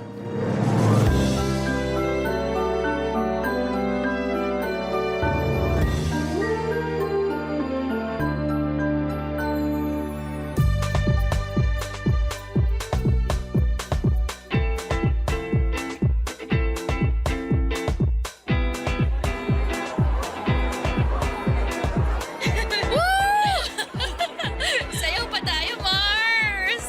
Mars! Pahinga muna tayo. Ano? Ang sabi ko, magpahinga muna tayo kasi nangangawit na yung binti ko sa kakasayaw natin dito. Ay, ano ba naman yan, Mars? Sabi ko naman kasi sa'yo, dalasan mo pagsama sa akin sa gym. Gagawin ko talaga nang maabutan ko naman yung kaseksihan mo. Pero sa ngayon, umupo muna tayo kasi sumasakit na talaga yung mga kasukasukan. Ay nako, tara na nga dun sa table. Grabe, Mars! Ang taas pa rin talaga ng energy mo no hanggang ngayon. Hindi may dedenay na hawak mo pa rin yung title na Queen of the Dance Floor. Ay nako, maka-Queen of the Dance Floor ka naman dyan. Totoo naman, Mars. Aba, tinalo mo pa sa pagsasayaw yung mga bagets na humahataw sa dance floor kanina. Ay, mga kulang kasi sila sa exercise, kaya ang bilis nilang mapagod. Kung kasing sipag mo lang talaga ako mag-exercise, nako, baka magkasing sexy pa rin tayo hanggang ngayon. Naalala ko tuloy ng mga kabataan natin. Nagbibilang pa tayo ng mga nanliligaw sa atin. Pero, ikaw ang palaging nananalo dahil hindi hamak na mas maraming nagkakagusto sa'yo. Sino ba naman kasing hindi magkakagusto sa Campus Muse at Queen of the Dance Floor ng batch natin? Ay naku, matagal naman na yon, Mars. At matagal na rin lumipas ang kagandahan ng kabataan natin. Ay, Mars, teka. May nakatingin dito. Papalapit. Hi ladies. Free cocktails nga pala para sa inyo. Wow, free cocktails. Anong meron, Pogi? May special promo kasi kami tonight para sa mga best dancers sa floor kanina. Ay, kasama ba talaga ako dyan o para sa kaibigan ko lang yan? Hoy, Lani, ano ba yung sinasabi mo? Nakakahiya naman sa kanya. Baka mamaya kung anong isipin eh. Naku, ayos lang yon miss. Magaling ka naman talagang sumayaw kanina. I'm Jeric nga pala, isa sa mga DJ sa resto bar na to. Ah, oo, alam ko. Alam mo? Ibig sabihin, kilala mo na siya? Ay, hindi ko siya kilala, pero alam kong DJ siya. Kanina ko pa kasi siya nakikita na tumitingin sa'yo mula dun sa pwesto niya sa booth. Alam mo, Mars, kanina ka pa humihirit ng ganyan ha. Nakakaya na talaga dito kay Jeric. Jeric, pagpasensyahan mo na tong kaibigan ko ah. Ganyan lang talaga yung kakulit. Ayos lang miss. I'm Martha nga pala at siya naman si Lani. Nice meeting you ladies. I guess it's time for you to enjoy the drinks and the night. Ah, thank you ulit dito sa cocktail na binigay mo ha. You're welcome Martha. See you later. Tama ba yung narinig ko, Mars? Tinawag ka niyang Martha! Ano namang problema doon? Ayun naman talagang pangalan ko. Wala man lang miss, ma'am, o madam. Martha talaga, ang FC ha? Alam mo, Mars, malakas ang kutob ko na type ka ng bagets na yan. Ay, grabe ka naman mag-isip, Mars. Nagbigay lang ng cocktail, type na kaagad ako. Eh, bakit naman hindi? Kanina ko pa kaya siya napapansin na panay ang tingin niya sa'yo mula dun sa may DJ booth. Tsaka, aminin mo, yummy si bagets. Oo, pero alam mo namang hindi ako pumapatol sa mas bata pa sa akin, no? Kasi ayokong ako yung mas nag-aalaga pagdating sa relasyon. Malay mo naman, mabago ni bagets ang pananaw mo pagdating sa bagay na yan. Basta, malakas ang kutob ko, mukhang tinamaan sa'yo yang si Jerry.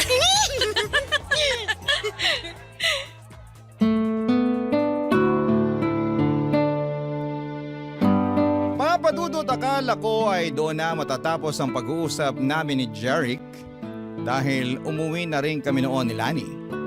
Pero ang hindi ko inaasahan ay yung makatanggap ako ng tawag mula sa kanya kinabukasan. Kinuha niya raw ang number ko kay Lani nang magkita sila sa may labas ng restroom. Matagal din kaming nag-usap noon sa tawag at ang dami ko na agad nalaman tungkol sa kanya. Dahil may pagkamadaldal pala siyang tao. Nakwento niya na bunso pala siya sa 5 magkakapatid. Siya na lamang ang walang asawa dahil lahat ng mga kapatid niya ay may kanya-kanya ng pamilya. Madalas ng araw siyang tinutokso kapag may family gathering. Hinahanapan ng girlfriend o babaeng pakakasalan niya raw balang araw. Ang sabi ko naman, bata pa siya sa edad niya na 27 noon. Marami pa siyang makikilala, lalo na sa nature ng trabaho niya. Nang sumunod na mga araw ay pinagbigyan ko na rin si Jeric na magkita kami sa labas. Sa isang coffee shop kami nakita. At aaminin ko na lalo akong nagwapuhan sa kanya noong araw na yon. Noong nakita ko kasi siya sa club ay nakasuot siya ng maluwag na t-shirt. Pawis ang mukha at medyo magulo ang buhok niya. Pero nang araw na nagkita kami sa coffee shop nakasuot ng polo shirt, nakaayos ang buhok at walang bahid ng pawis ang mukha niya. Napaka-komportable ng pakiramdam ko noon na kausap at kasama ko siya. Kaya naman muling nasundan ang mga pagkikita namin. Mas naging close pa kaming dalawa hanggang sa tumatambay na rin siya noon sa bahay ko para manood ng movie Papadudot.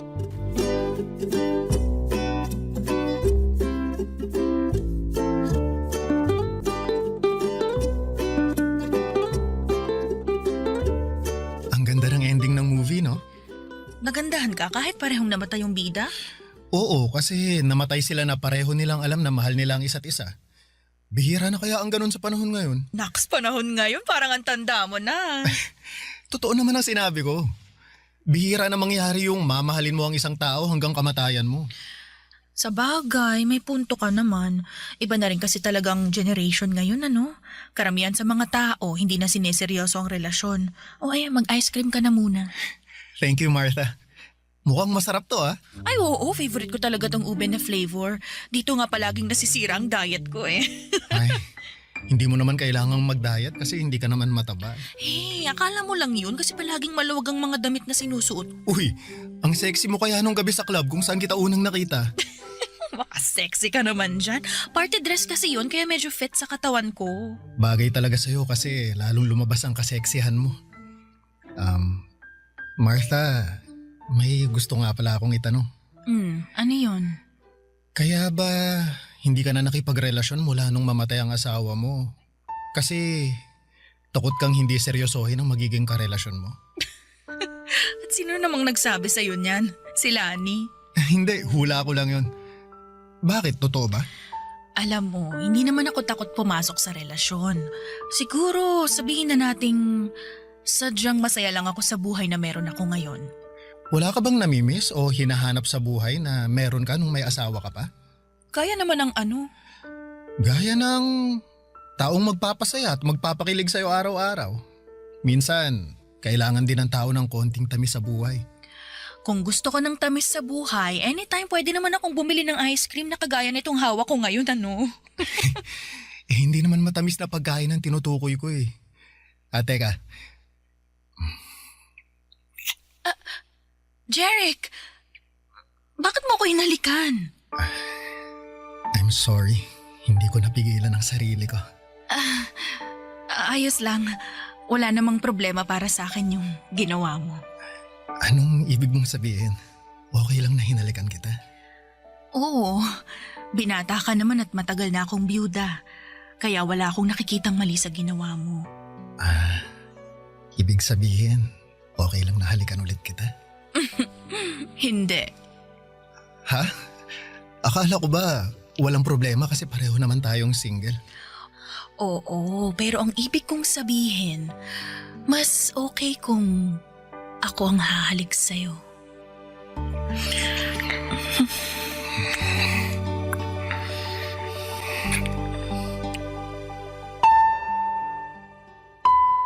Papadudot, hindi talaga ako attracted sa mga lalaki na mas bata sa akin.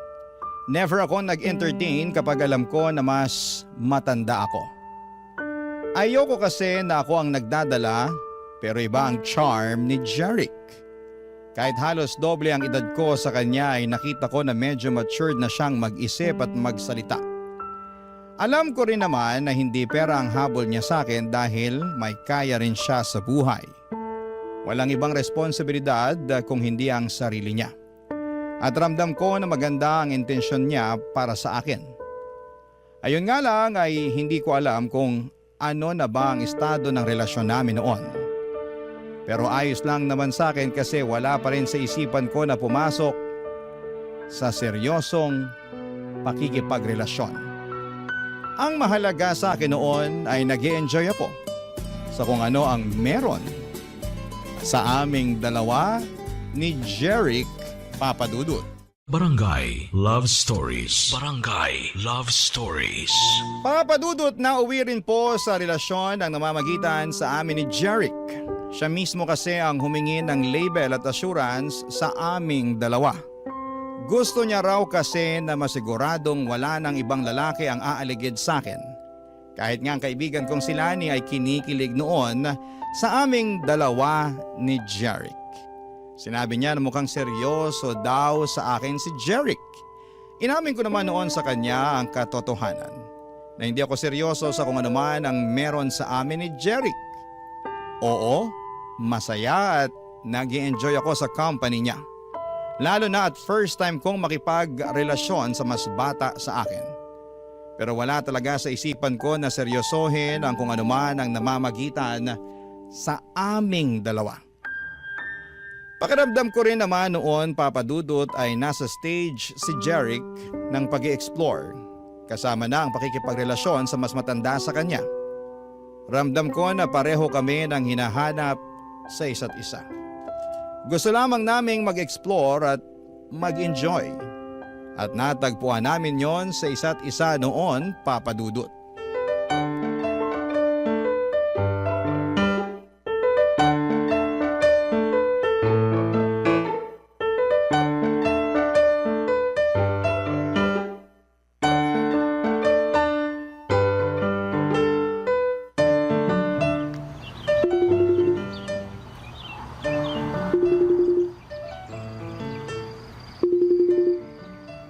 Ay, mabuti naman at sinagot mong video call ko, Mars. Oh, bakit? Akala ko ba kasama mo si Jeric sa birthday celebration ng kabarkada niya ngayon? Oo nga, nandito kami ngayon sa bahay ng kaibigan niya. Eh bakit parang inip na yung mukha mo? Tsaka, bakit parang nasa labas? Eh, nandito ako sa may garden nila eh. Mag-isa ka lang dyan? Oo, sinabi ko kay Jeric na magpapahangin lang muna ako dito sa garden. Nilalamok na nga ako dito eh. Ano ba kasing naisip mo at pumunta ka mag-isa dyan sa garden? Mars, naiinip na ako sa loob ng bahay kasama yung mga kaibigan ni Jeric. Yung iba sa kanila, ang lakas magyosi. Eh tapos hindi pa ako makarelate sa pinag-uusapan nila. Ano ba kasing mga pinag-uusapan nila na hindi ka makarelate, Mars? Eh, tungkol sa mga trending na video sa social media. Mga trending na sayaw at kanta. Tinuturuan pa nga nila ako ng dance step. Sabi ko masakit ang binti ko kaya sa susunod na lang. Dapat pinakitaan mo sila ng Martha dance step mo. Ay naku Mars, kung nakita mo lang sila kanina, iba ang mga trip nilang mga sayaw talaga. Hindi carry ng katawan ko. At saka alam mo ba, pati pala size at design ng bra at underwear pinag-uusapan na ng mga bagets ngayon. Ay, talaga ba? Oo, Yung isang babae nga ron, kulang na lang maghubad at ipangudngud ang dibdib niya doon sa mga kasama namin. Grabe talaga ang mga kabataan ngayon, no? Ay naku, sinabi mo pa, Mars. Akala ko liberated na ako sa lagay na to eh. Iba pa rin pala talaga yung mga kabataan ngayon. Ay oo, ibang-iba talaga sila ngayon kumpara sa atin. Pero, maiba ako. Alam mo, pakiramdam ko, seryoso na yan si Jeric sa relasyon yung dalawa. Ha? Bakit mo naman nasabi yan? Kasi pinakilala ka talaga niya sa buong barkada niya. Hindi ba normal naman yun? Kung kasing edad natin siya, walang espesyal dun sa ginawa niya. Pero dahil malayo ang agwat ng edad natin sa kanya, gusto niya na ipakita sa'yo at sa barkada niya na proud siya sa relasyon yung dalawa. Babe! Ay, Mars, nandito na pala si Jeric. Tawagan na lang ulit kita mamaya, ha? Ay, sige, mamaya na lang natin ituloy ang tsikahan natin. Bye! Eto, iced tea oh. Thank you, babe. Bakit pala hindi ka na bumalik sa loob? Honestly, medyo naiinip kasi ako eh. Hindi ako makasabay sa pinag-uusapan ng mga kaibigan mo. Ganun ba? Sobrang excited pa naman sila na makabanding ka. Lalo na si Paula, yung nagtuturo ng dance step sa'yo kanina. Hindi ko rin naman kasi masabayan yung dance step na tinuturo niya. Alam mo naman ako, hindi ako ganun sumayaw. Oo, alam ko. Sorry, binida ko kasi na magaling kang sumayaw eh, pero iba nga lang sa mga trip nila. Ayos lang. Pasensya na rin kung hindi ako makasabay sa trip ng mga barkada mo, ha? Pero hindi mo naman kailangang pilitin na sumabay sa kanila eh. Gusto mo ba umalis na lang tayo? Ha? Okay lang ba sa'yo? Oo naman. Ayoko na sayangin mo yung oras mo dito nang dahil sa akin, lalo na kung hindi ka naman pala nag-e-enjoy. Mabuti pa, manood na lang tayo ng sine. Maaga pa naman, kaya siguro may mapipili pa tayo ng magandang movie. Sige. Mas gusto ko nga yung idea mo na yan, babe. Sige, ako na lang ang taya ngayon sa movie ticket at popcorn natin. Uy, teka, anong ikaw? Ako ang taya kasi ako ang nagyaya na lumabas tayo ngayon eh. Kaya tara, magpaalam muna tayo sa mga kaibigan ko bago tayo umalis. Papadudot yun ang unang pagkakataon na nakilala ko ang mga kaibigan ni Jeric. Ayoko pa nga sanang sumama kaya lang ay napilitan na rin ako nang medyo magdrama siya sa akin. 3 buwan na rin kasi ang relasyon namin noon at matagal na niya akong kinukulit na gusto na niya akong ipakilala sa mga kaibigan niya. Palagi raw kasi niyang kinukwento sa kanila at sobrang curious na sila na makilala ko. Kaya naman nang magpa-party ang best friend niya para sa birthday nito ay pumayag na akong sumama para makilala ito at iba pang mga kaibigan ni Jeric.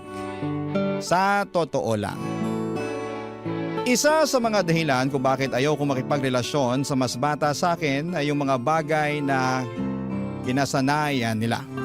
Mga party, alak, vape at kung ano-ano pa. Kahit na ilang taon akong tumira sa US ay hindi ako kasing liberated na mga ibang kabataan ngayon. At yung mga kaedad ni Jeric. Hindi rin ako makarelate sa mga pinag-uusapan nila na trending sa social media dahil hindi ako madalas na mag-internet talaga papadudot. Bagay na nararamdaman ko ang pagkakaiba.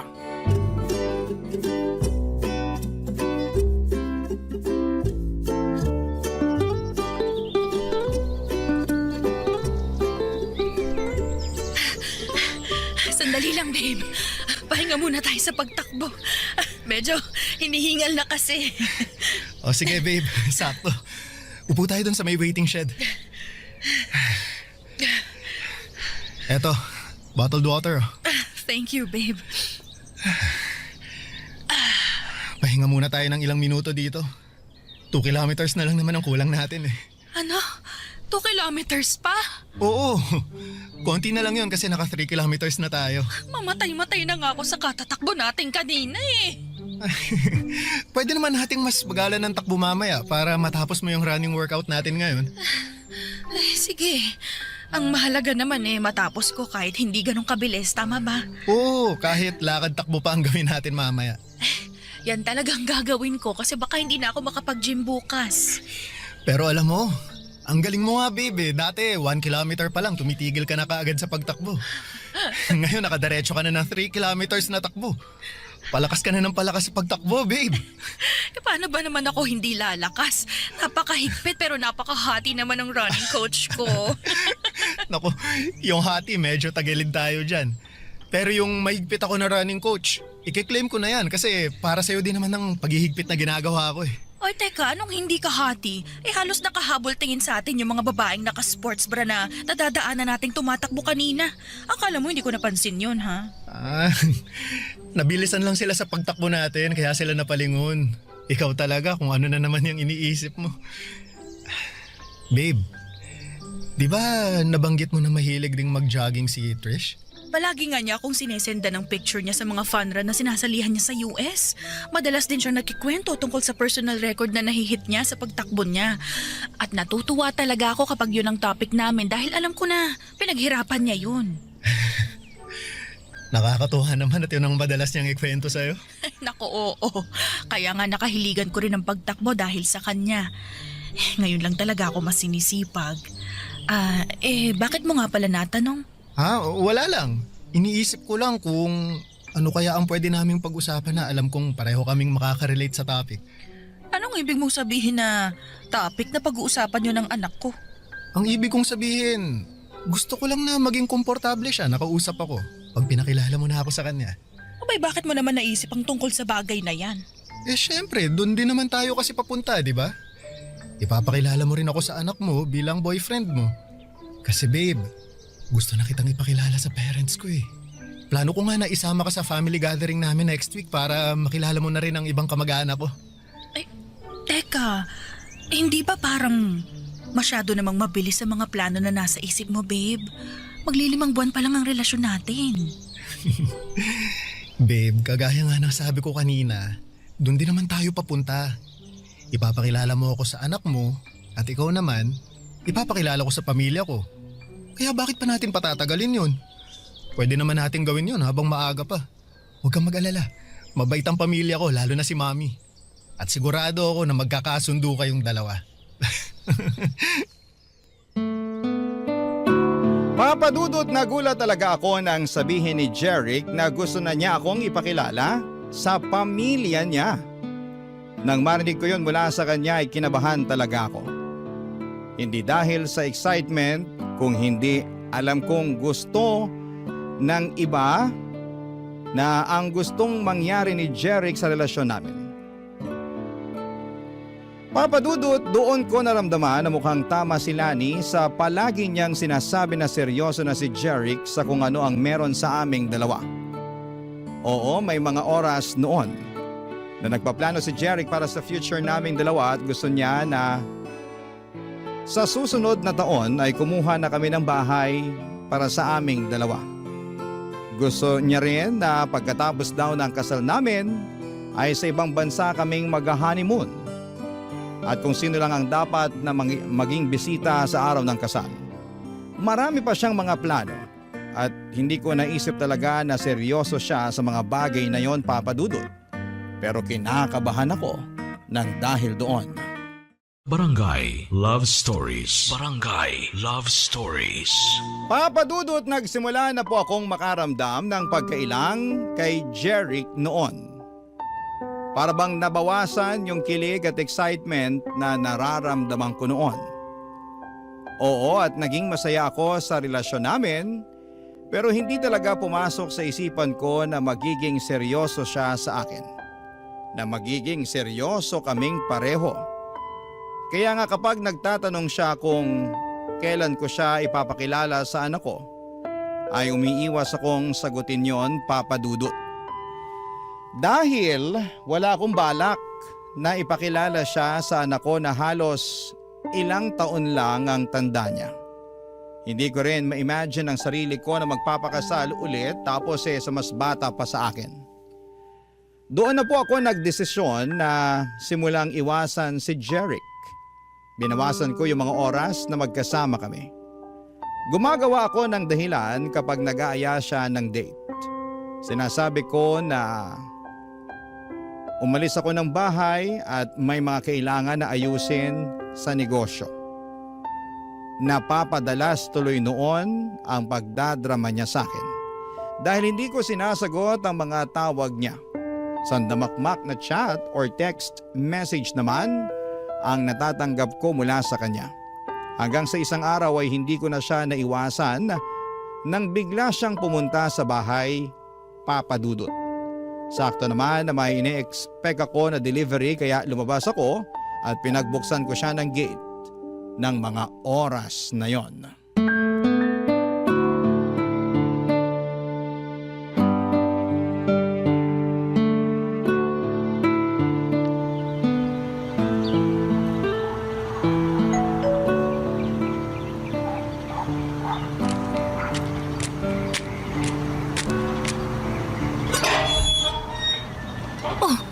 Jeric, ikaw pala yung nag-doorbell. Oo, ako nga. Akala ko yung magde-deliver ng in-order ko na makeup sa online. Ah, ganun ba? Baka parating na rin yun mamaya. Pero mabutit pinagbuksan mo na ako ng gate, babe. Pasensya ka na. Madalas din kasi akong wala dito sa bahay. Ayos lang yun. Sabi mo nga, may inaasikaso kang mga papeles na may kinalaman sa negosyo mo. Ganun na nga. Kaya ba hindi mo rin nasasagot yung mga tawag ko? Oo, kasi kapag nandito ako sa bahay, madalas tulog naman ako eh. Nakakapagod kasi talaga yung mga inaasikaso ko sa labas. Tapos ang layo pa ng dinadrive ko pa uwi rito. Bagsak na talaga ako sa kama. Sabi ko naman kasi sa'yo sasamahan kita para may driver ka. Ayoko na rin kasing maabala pa kita. Alam mo kahit kailan, hindi ka naging abala sa akin, babe. Alam mo yan. At alam mo rin na ayokong masyado mong binibigay sa akin ng mga oras mo. May trabaho ka at sariling buhay na dapat asikasuhin.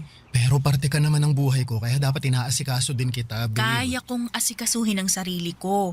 Hindi ka dapat mag-alala sa akin, Jeric. May problema ba tayo? Ha? Wala naman. Sigurado ka? Jeric, pwede bang sa ibang araw na lang tayo mag-usap? Gusto ko sanang... Kung wala tayong problema, bakit tinatawag mo ako sa pangalan ko at hindi babe? Pwede bang sa ibang araw na lang natin pag-usapan to? Teka nga. Jeric! Iniiwasan mo ba ako? Please, gusto ko sana muna magpahinga. Gusto ko lang namang malaman kung ano bang dahilan ng pag-iwas mo sa akin, babe.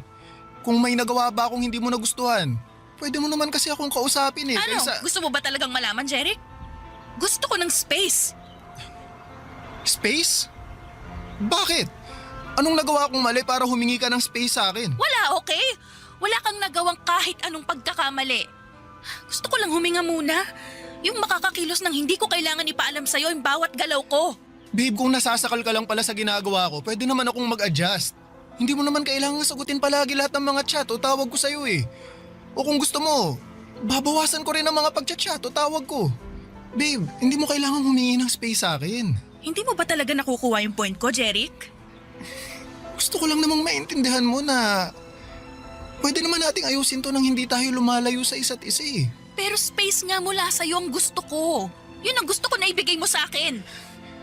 Martha, please. Martha, huwag mo naman gawin sa akin to. Umalis ka na, Jeric. Martha! Huwag ka nang gumawa ng gulo dito. Umalis ka na.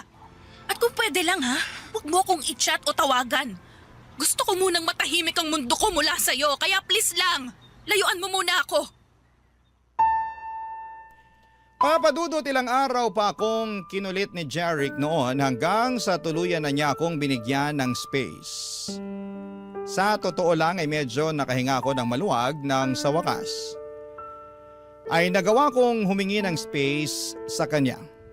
Medyo nasasakal at nauumay na rin kasi ako sa sobrang kaswitan niya. At hindi ko na rin gusto ang mga planong binubuo niya para sa aming dalawa. Ayoko na siyang paasahin pa, Papadudot.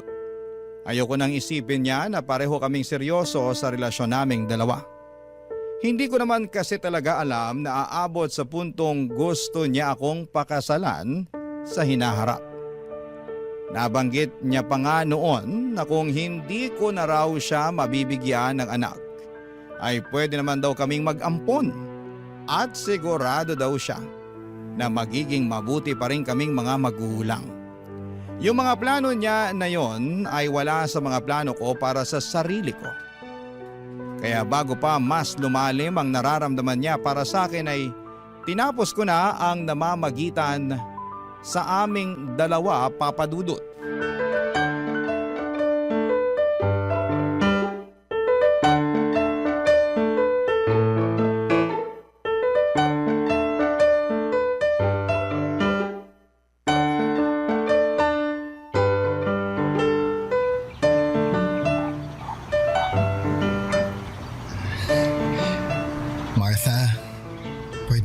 mag-usap? Mars, hintayin na lang kita sa parking para makapag-usap muna kay ni Jerry. Sige, Mars. Tungkol saan pa bang gusto mong pag-usapan natin, ha, Jeric? Siyempre, Jeric, hindi pa ba malinaw sa'yo ang lahat? ang alin ba, Martha? Humingi ka lang naman ng space sa akin, di ba? At binigay ko yun sa'yo. Siguro naman oras na para ayusin na natin tong dalawa. Wala na nga tayong dapat ayusin. Hindi mo pa rin ba talaga nakikita yon? Pero ano ba talagang nagawa akong mali, Martha? Bakit bigla na lang gusto mo nang tapusin ang relasyon nating dalawa? Dahil alam kong wala nang patutunguhan tong ginagawa natin. Itong relasyon natin. Paano walang patutunguhan? Martha, seryoso ako sa'yo. Alam mo yan. Mahal kita. Mahal na mahal. Hindi kita mahal. Anong sabi mo? I'm sorry, pero kailangan na nating tapusin ang lahat sa ating dalawa. Sorry kasi nakikipag-break ka na talaga sa akin? Sorry kasi hindi mo ako mahal? O sorry kasi kahit kailan hindi mo naman talaga ako minahal? Martha, minahal mo naman ako, di ba? Sabihin mo sa akin. Minahal mo ako, di ba? Baka naman pwede nating subukan na ayusin to. Promise, mas magiging maayos din akong boyfriend sa'yo. Susunod ako sa lahat na sasabihin mo. Ibibigay ko sa'yo lahat ang gusto mo. Martha, please. Nagmamakaawa ako sa'yo. Huwag mo naman gawin sa akin to. Jeric, I'm sorry talaga pero hindi ko na kayang ituloy pa yung relasyon nating dalawa. Ano bang kailangan kong gawin? Gusto mo bang lumuhod ako sa harap mo? Eto! Gagawin ko para lang balikan mo ako. Ito! Jeric, ano ba? Huwag kang lumuhod. Intindihin mo na lang sana yung desisyon ko. Ayoko na mas masaktan pa kita kaya ginagawa ko to. Mahal kita, Martha. Hindi ko kaya mawala ka sa akin. Hindi ko kaya. Please naman. Please ayusin naman muna natin to. Sorry, Jeric. Pero wala na talagang pwedeng ayusin sa ating dalawa. Sorry. Taalis na ako. Kailangan ko na rin umuwi. Martha, mahal kita. Mahal na mahal kita. Parang awa mo na. Huwag mo akong iwan, Martha. Martha!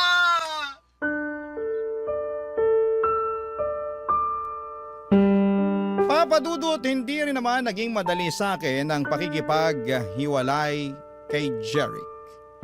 Kahit paano ay naging espesyal siya sa akin at aaminin ko na napakilig niya rin talaga ako. Para akong bumata ng 10 taon ng mga panahon na magkarelasyon kaming dalawa.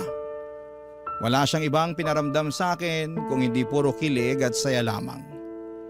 Siguro kung nakilala ko siya noong kabataan ko at pareho kami ng edad ay baka siya na ang nakatuluyan ko. Pero hindi ngayon na gusto ko na lamang mag-enjoy sa buhay na mag-isa. Hindi rin kagad sumuko noon si Jeric, Papadudot. Sinubukan niya pa rin gumawa ng paraan para magkabalikan kami. Sa kabila ng ilang ulit na pagtataboy ko sa kanya, may ilang beses pa siyang pumunta sa bahay para subukan na kausapin ako. Pero hindi na ako lumalabas para harapin siya. Kinukulit niya si Lani na tulungan siyang makausap ako at may isang beses na pumunta siya sa bahay na lasing at sumisigaw sa labas. Napilitan akong lumabas para kausapin siya. Halos sumagulhol ulit siya at nagmamakaawa na balikan ko siya. Hindi ko na rin tuloy napigilan ang sarili ko na maluha noon dahil sa awang nararamdaman ko. Hindi ko naman talaga gustong paasahin at saktan si Jeric noon. Gusto ko lamang na mag-enjoy sa buhay at maging masaya. At kahit ramdam ko kung gaano kaseryoso sa akin si Jeric ay hindi ko na siya pwedeng paasahin pa. Dahil alam ko na magkaiba kami ng pananaw sa buhay. At sa bandang huli mas masasaktan ko lamang siya.